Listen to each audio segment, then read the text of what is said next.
Hi guys, welcome to this session in Excel. In this module, I want to show you how you can create a Gantt chart and add resources to it. So on the screen, I've got the completed spreadsheet that I want to do.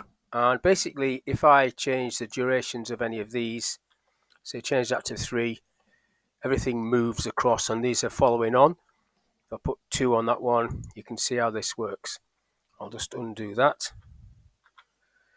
And what I've done is put the number of resources allocated for each of these tasks, and I've left a few blank on purpose because I want it flagging up down below that there's going to be 2 people missing on this set of tasks here. So on the 29th, I've only got 1 person, but I need 3. On the 2nd, I need 2, but I've only got 1. So that's what that's telling me there. And then I would have to allocate somebody or get somebody extra. So I want to recreate this from scratch. So I'll just copy some of this data, I'll copy this bit down like that. And then the titles I'll copy as well.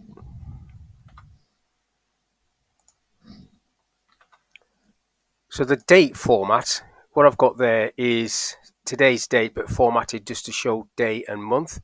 So I'll do that, put today's date in there, like so. What you have to do is format that, Control-1, quickest way. So you're changing that to be just day, month, like that. Okay, and it comes up with that, and then you pull that along and it will pick up that format as far as you want to go. So across to the 10th, I've gone, and then the rest of this is just gridded off, borders,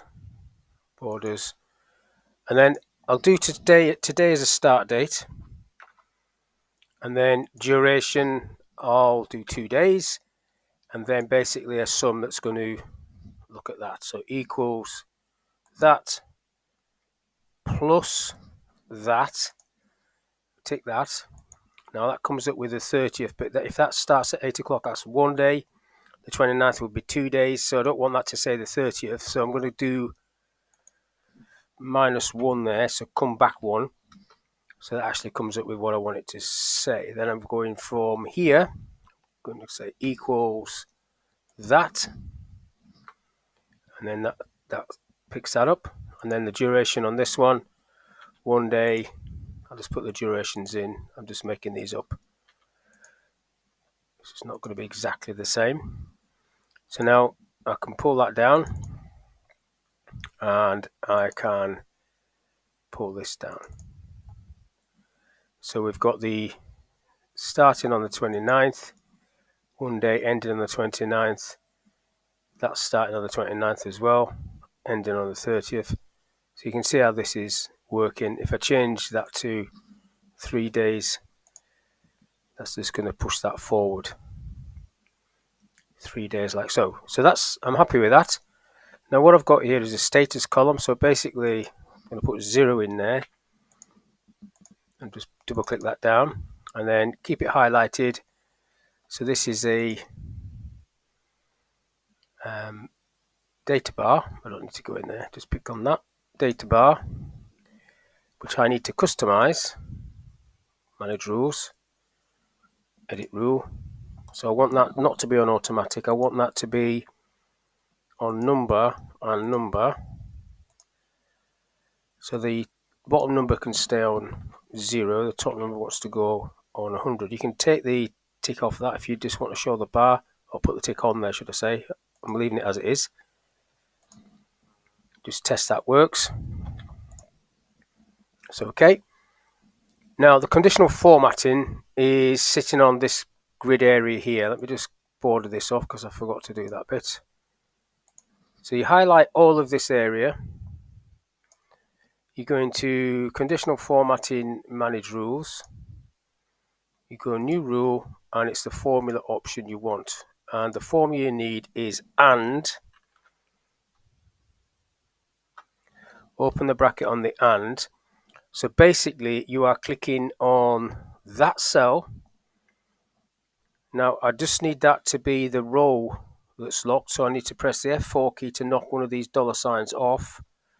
So I just need row 12, So if that is greater than or equals to the start date, now I want the column B locking on that one, so I'm going F4, F4 twice, column B is locked, comma, and then do it again, that,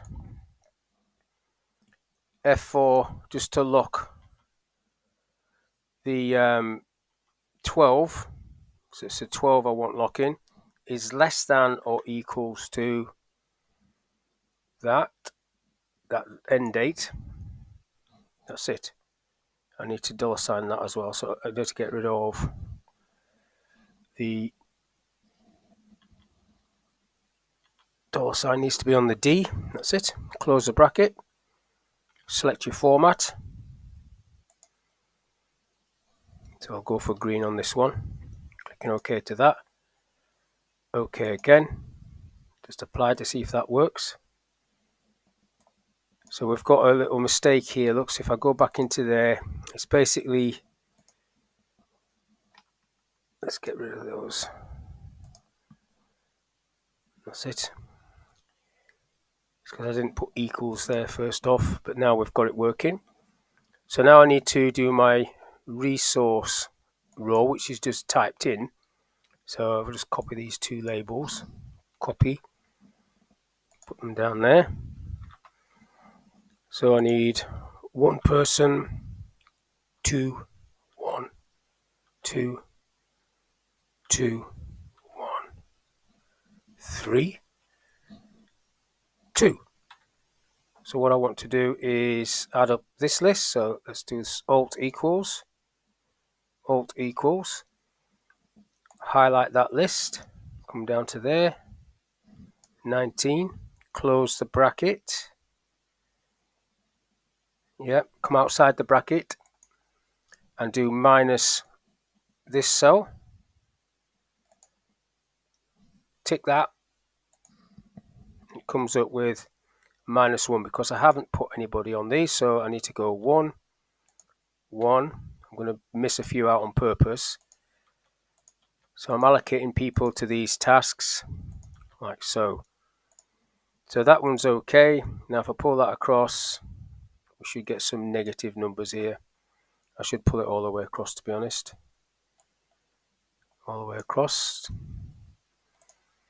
Like so. And then basically if this line is negative, I want it to go red. So conditional formatting, manage rules, new rule. So if this is less than 0, format red.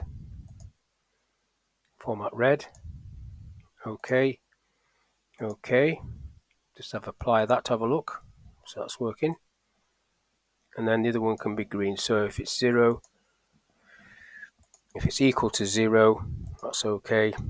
Equal to 0, format. Better do a different color than green, blue. Okay. Okay. Okay. So it's blue if it's good. So that's flagging up that you've got an issue with resources. So you allocate a resource, should go blue.